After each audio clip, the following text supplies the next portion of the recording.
بسم اللہ الرحمن الرحیم۔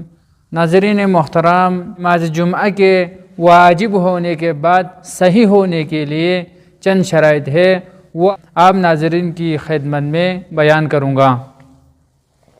نماز جمعہ صحیح ہونے کے لیے پہلی شرط ہے نماز جمعہ جماعت سے پڑھی جائے۔ نماز جمعہ نماز صبح کی طرح 2 رکعتیں ہیں، لیکن ہر رکعت میں ایک قنوت ہے، یعنی پہلی رکعت میں بھی ایک قنوت ہے اور دوسری رکعت میں بھی قنوت ہے، اور یہ جو 2 رکعتیں جماعت کے ساتھ پڑھی جائے تو اس صورت میں جمعہ صحیح ہوگی۔ دوسری شرط ہے امام جمعہ نماز سے پہلے 2 خطبے پڑھے۔ خطبہ دیے بغیر اگر نماز پڑھے تو وہ بھی صحیح نہیں ہے۔ یہ نماز جمعہ کے خطبے بھی ضروری ہے۔ خطبہ دینے کے لیے امام جمعہ کا کیا وظیفہ ہے، وہ بھی فرماتے ہیں کہ پہلے خطبے میں حمد و ثناء الہی کو بیان کرے، خدا کی تعریفیں کرے، خدا کی تعریف کرنے کے بعد تقوی الہی اور پرہیزگاری کے بارے میں لوگوں کو نصیحت کرے، تقوی الہی کی طرف یعنی پرہیزگاری کی طرف لوگوں کو دعوت دے اور نصیحت کریں، اور حمد و ثناء اور تقوی کی نصیحت کرنے کے بعد اور قرآن کا ایک چھوٹا سورہ پڑھے۔ اس کے بعد دوسرے خطبے میں واجب ہے کہ حمد الہی بجا لائے۔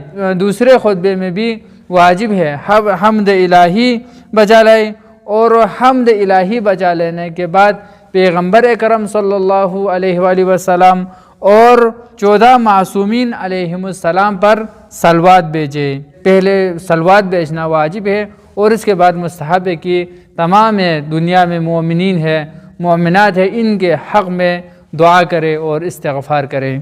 تیسری شرط ہے 2 نماز جمعہ کے درمیان فاصلہ 1 فرسخ سے کم نہ ہو، یعنی اگر کسی شہر میں 2 جمعہ ہو رہی ہے تو ان دونوں کے درمیان کم سے کم جو فاصلہ ہے وہ 1 فرسخ ہو۔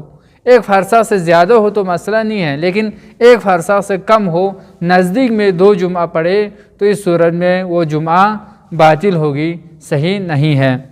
دونوں جمعہ ایک ہی وقت میں شروع ہو جائے تو اس صورت میں دونوں باطل ہے، لیکن اگر ایک جمعہ پہلے شروع ہو جائے اور اس کے بعد دوسری شروع ہو جائے تو اس صورت میں جو پہلے شروع ہوئی ہے وہ صحیح ہے، اور بعد میں جو شروع ہوئی ہے وہ باطل ہے۔ اور یہ جو 1 فرسخ کے اندر 2 جمعہ ہو تو اس صورت میں دونوں باطل ہوگی جب یہ ان دونوں میں تمام شرائط صحیح ہونے کے بھی اور جمعہ واجب ہونے کے بھی یہ شرائط مکمل ہو، جامع شرائط ہو، تو اس صورت میں دونوں باطل ہو جائے گی۔ چوتھی شرط ہے امام جمعہ اور معمومین اور بین معمومین کوئی چیز حائل نہ ہو۔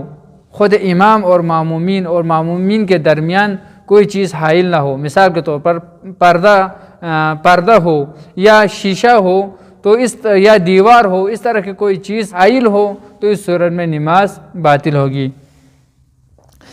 یا امام اور معمومین کے درمیان زیادہ فاصلہ ہو، امام اور معمومین کے درمیان زیادہ فاصلہ ہو، یعنی عام طور پر معتدل 1 قدم ہے، اس سے زیادہ فاصلہ ہو، 2-3 نفر درمیان میں 2-3 نفر کے لیے جگہ ہو، اس طرح کر کے زیادہ فاصلہ ہو تو اس صورت میں نماز باطل ہوگی۔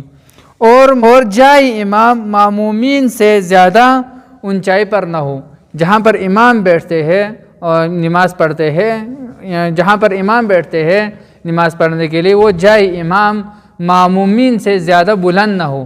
اگر تھوڑا نیچے ہو تو اس صورت میں کوئی مسئلہ نہیں ہے، اگر امام معمومین سے تھوڑا نیچے ہو تو اس صورت میں کوئی اشکال نہیں ہے، لیکن امام بالا نہ ہو، اوپر نہ ہو معمومین سے۔